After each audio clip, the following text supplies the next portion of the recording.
আসসালামু আলাইকুম। আজকে আমি একটা লটকা ডিজাইন করে দেখাবো। এখানে 4 কোণা করে 3 জোড় কাপড় কেটে নিয়েছি।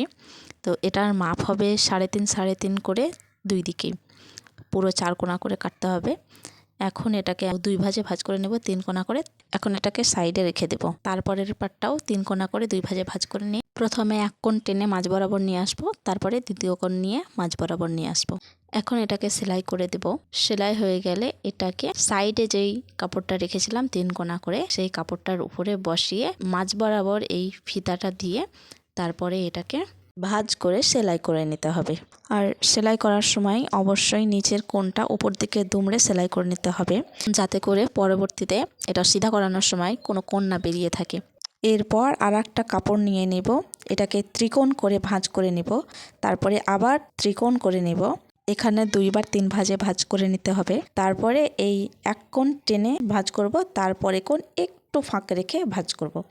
তারপরে এই দ্বিতীয় কোণটাও ভাঁজ করে সেলাই করে দেব। তারপরে এটাকে মাঝ বরাবর একটা ফিতা দিয়ে সেলাই করে নেব।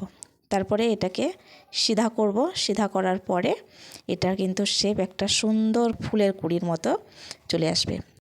এরপরে আমি আর একটা কুঁড়ি রেডি করে নিব।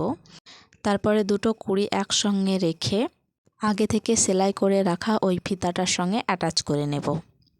এখন এটা সেলাই হয়ে গেলে এটাকে সিধা করে নেব।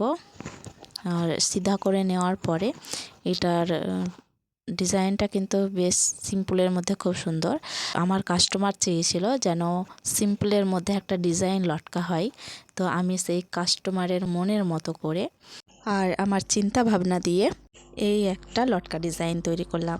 তো এই লটকা ডিজাইনটা কেমন হয়েছে তোমরা অবশ্যই জানাবে, আর এটা তোমরাও ট্রাই করে দেখবে।